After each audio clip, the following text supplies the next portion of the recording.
എല്ലാവർക്കും മല്ലീസ് ഹാപ്പി വേൾഡിലേക്ക് സ്വാഗതം. ഇന്ന് ഞാൻ ഉണ്ടാക്കുന്ന ഇൻസ്റ്റൻ്റ് ആയിട്ടുള്ള ഒരു റവ അപ്പത്തിൻ്റെ റെസിപ്പിയാണ്. നല്ല സോഫ്റ്റ് ആയിട്ടുള്ള നല്ല സ്പോഞ്ച് പോലുള്ള അപ്പം നമുക്ക് ബ്രേക്ക്ഫാസ്റ്റിനോ ഡിന്നറിനോ ടിഫിൻ ബോക്സിൽ കൊടുത്തു വിടാനോ ഒക്കെ പറ്റിയ നല്ലൊരു റെസിപ്പിയാണ്.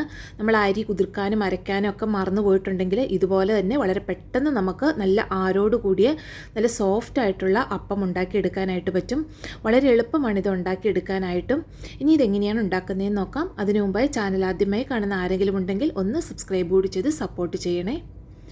ഇതുണ്ടാക്കാനായി 2 കപ്പ് റവയാണ് ഞാൻ എടുത്തിരിക്കുന്നത്. അതൊരു മിക്സിയുടെ ജാറിലോട്ട് ഇട്ട് കൊടുക്കാം. ഞാൻ വറുത്ത റവയാണ് എടുത്തിരിക്കുന്നത്, വറുക്കാത്തായാലും കുഴപ്പമില്ല. അതിലോട്ട് 2 ടേബിൾ സ്പൂൺ ഗോതമ്പ് പൊടി ചേർത്ത് കൊടുക്കാം. ഇനി ഇതിലോട്ട് ആവശ്യത്തിനുള്ള ഉപ്പ് 1/2 ടേബിൾ സ്പൂൺ ഉപ്പ് ചേർത്ത് കൊടുക്കുന്നുണ്ട്. ഇനി 2 ടേബിൾ സ്പൂൺ പഞ്ചസാര ചേർത്ത് കൊടുക്കുന്നുണ്ട്.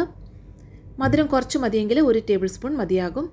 ഇനി ഇതിലോട്ട് 1 ടീസ്പൂൺ ഈസ്റ്റാണ് ചേർത്ത് കൊടുക്കുന്നത്. ഞാൻ 1 മണിക്കൂർ മാത്രം ഫെർമെൻറ്റ് ചെയ്യാൻ വെക്കുന്നുള്ളൂ, അതുകൊണ്ടാണ് 1 ടീസ്പൂൺ ചേർത്തത്. നിങ്ങൾ കൂടുതൽ സമയം വെക്കുകയാണെന്നുണ്ടെങ്കിൽ 1/2 ടീസ്പൂണൊക്കെ ചേർത്ത് കൊടുത്താൽ മതിയാകും. ഇനി ഇതിലോട്ട് ചെറു ചൂടുവെള്ളം 1 കപ്പ് ആദ്യം ഒഴിച്ചു കൊടുക്കാം. ഇനി ഇത് മിക്സിയുടെ ജാറിൽ തന്നെ ആ വെള്ളവുമായിട്ട് ഒന്ന് മിക്സാക്കി എടുക്കാം. ഇതുപോലൊന്ന് മിക്സാക്കിയതിന് ശേഷം വീണ്ടും 1 കപ്പ് ചെറു ചൂടുവെള്ളം കൂടി ചേർത്ത് കൊടുക്കാം. ചെറു ചൂടുവെള്ളം തന്നെ ചേർത്ത് കൊടുക്കണം. ഒത്തിരി ചൂടോടുകൂടിയ വെള്ളമോ തീരെ ഒട്ടും ചൂടില്ലാത്ത വെള്ളമോ ചേർത്ത് കൊടുക്കരുത്. പെട്ടെന്ന് ഫെർമെൻ്റായി കിട്ടാൻ വേണ്ടിയാണ് ഈ ചെറു ചൂടുവെള്ളം ചേർത്ത് കൊടുക്കുന്നത്. എല്ലാം കൂടിയ മിക്സിയുടെ ജാറിൽ തന്നെ ഒന്ന് മിക്സാക്കിയതിന് ശേഷം നമുക്കിത് നല്ല പോലെ ഒന്ന് അരച്ചുകൊണ്ട് വരാം. ഇപ്പം ഞാൻ മാവ് അരച്ചുകൊണ്ട് വന്നിട്ടുണ്ട്. ഇനി അതൊരു ബൗളിലോട്ട് മാറ്റി കൊടുക്കാം. ഞാനിപ്പോൾ ഇതിലോട്ട് ഇനി എക്സ്ട്രാ വെള്ളമൊന്നും ആഡ് ചെയ്യുന്നില്ല, മിക്സിയുടെ ജാറൊന്നും കഴുകി ഒഴിക്കുന്നില്ല. ഈ ഒരു കറക്റ്റ് കൺസിസ്റ്റൻസിയിലാണ് ഞാൻ മാവ് ഫെർമെൻറ്റ് ചെയ്യാനായിട്ട് വെക്കുന്നത്. ഇനി ഇതൊരു 1/2 മണിക്കൂർ അല്ലെങ്കിൽ 1 മണിക്കൂർ നമുക്കൊന്ന് ഫെർമെൻറ്റ് ചെയ്യാനായിട്ട് മാറ്റി വെക്കാം.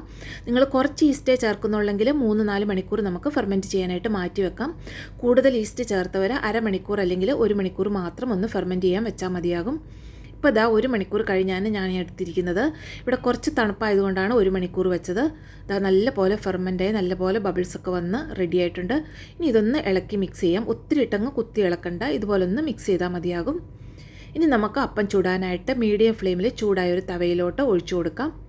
ഇതാ ഇതുപോലെ ഒന്ന് കോരി ഒഴിച്ചു കൊടുക്കാം. ഇനി ഇത് ചെറുതായി ഒന്ന് പരത്തി കൊടുക്കാം. ഇനി ഇതിൽ ചെറുതായിട്ട് ഹോൾസ് ഇങ്ങനെ വന്നു തുടങ്ങും. ഒരു 1-2 മിനിറ്റ് കൊണ്ട് ഇതുപോലെ ഹോൾസ് വന്നു തുടങ്ങും. ഇതുപോലെ മുഴുവനും ഒന്ന് ഹോൾസ് വന്നു കഴിയുമ്പോൾ നമുക്കിതൊന്ന് അടച്ചു വെച്ച് ഒരു 1 അല്ലെങ്കിൽ 2 മിനിറ്റ് കൂടി വേവിച്ചെടുക്കാം. വളരെ പെട്ടെന്ന് തന്നെ ഈ അപ്പം നമുക്ക് വെന്ത് കിട്ടുന്നതാണ്. ഞാനിത് മറിച്ചൊന്നും ഇട്ട് കൊടുക്കുന്നില്ല, ഒരു സൈഡിൽ മാത്രം ഇതുപോലെ നല്ലപോലെ വേവിച്ചെടുക്കുന്നേ ഉള്ളൂ. നമുക്ക് നല്ല പോലെ തന്നെ ഇങ്ങനെ വെന്ത് കിട്ടും. ഒരു 3-4 മിനിറ്റ് കൊണ്ട് അപ്പം ഉണ്ടാക്കിയെടുക്കാനും പറ്റും. അപ്പോൾ ഇതാ നമ്മുടെ അപ്പം ഇവിടെ റെഡി ആയിട്ടുണ്ട്. നല്ല സോഫ്റ്റ് ആയിട്ടുള്ള ഹോൾസോട് കൂടി അപ്പമാണ്. ഇനി ബാക്കിയുള്ള അപ്പോൾ നമുക്ക് ഇതുപോലെ തന്നെ ഒന്ന് ചുട്ടെടുക്കാം. ഇനി മാവ് കുറച്ച് തിക്കാണ് എന്ന് തോന്നുവാണെന്നുണ്ടെങ്കിൽ നിങ്ങൾക്ക് ഇതിലോട്ട് 2 ടേബിൾ സ്പൂൺ വെള്ളം കൂടി ചേർത്ത് ഒന്ന് ലൂസാക്കി എടുക്കാവുന്നതാണ്. ഇപ്പോൾ ഇതാ അടുത്ത അപ്പവും ഇവിടെ റെഡി ആയിട്ടുണ്ട്. വളരെ പെട്ടെന്ന് തന്നെ ഈ അപ്പം നമുക്ക് വെന്ത് കിട്ടുന്നതാണ്. ഒരു ലോ ഫ്ലെയിമിൽ വെച്ച് വേണം നമ്മളിത് വേവിച്ചെടുക്കാനായിട്ടും. ഇപ്പോൾ ഇതാ രണ്ടാമത്തെ അപ്പവും നല്ലപോലെ കിട്ടിയിട്ടുണ്ട്. ഇനി ഞാൻ മാവിലോട്ട് ഒരു 2 ടേബിൾ സ്പൂൺ വെള്ളം കൂടി ചേർത്ത് ഒന്ന് ലൂസാക്കിയിട്ടുണ്ട്. അപ്പോൾ നമ്മൾ ഇതുപോലെ മാവ് കോരി ഒഴിച്ചാൽ മതി, പരത്തി കൊടുക്കേണ്ട ആവശ്യമില്ല. ഈ മാവിലും നല്ല പോലെ ഹോൾസ് എല്ലാം വന്നു കഴിയുമ്പോൾ നമുക്ക് അപ്പം അടച്ചു വെച്ചൊന്ന് വേവിച്ചെടുക്കാം. രണ്ടും ഒരുപോലെ തന്നെയാണ്. ഒന്ന് കുറച്ചൊന്ന് പരത്തി കൊടുക്കണം, ഒന്ന് പരത്തി കൊടുക്കണ്ട എന്ന് മാത്രമേ വ്യത്യാസമുള്ളൂ. ഒത്തിരി വെള്ളം ചേർത്ത് കൊടുക്കരുത്. വെള്ളം ചേർത്ത് കൊടുക്കുമ്പോൾ 1-2 ടേബിൾ സ്പൂൺ വെള്ളം മാത്രം ചേർത്തൊന്ന് ലൂസാക്കിയാൽ മതിയാകും.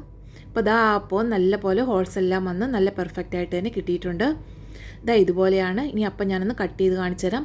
നല്ല ആരോട് കൂടിയ നല്ല സോഫ്റ്റ് ആയിട്ടുള്ള നല്ല സ്പോഞ്ച് പോലുള്ള അപ്പമാണ്. കുട്ടികൾക്കൊക്കെ ഇഷ്ടമാകും ഇത് കഴിക്കാനായിട്ട്. ഇതിൻ്റെ കൂട്ടത്തിൽ ഒരു ചിക്കൻ കറിയോ എഗ് സ്റ്റൂവോ ഒക്കെ ഉണ്ടെങ്കിൽ വളരെ നല്ലതാണ്. എല്ലാവരും ഒന്ന് ട്രൈ ചെയ്ത് നോക്കുക. വീഡിയോ ഇഷ്ടമായെങ്കിൽ ചാനൽ സബ്സ്ക്രൈബ് ചെയ്യുക, ലൈക്കും കമൻറ്റും ചെയ്യുക. എല്ലാവർക്കും നന്ദി. Thank you.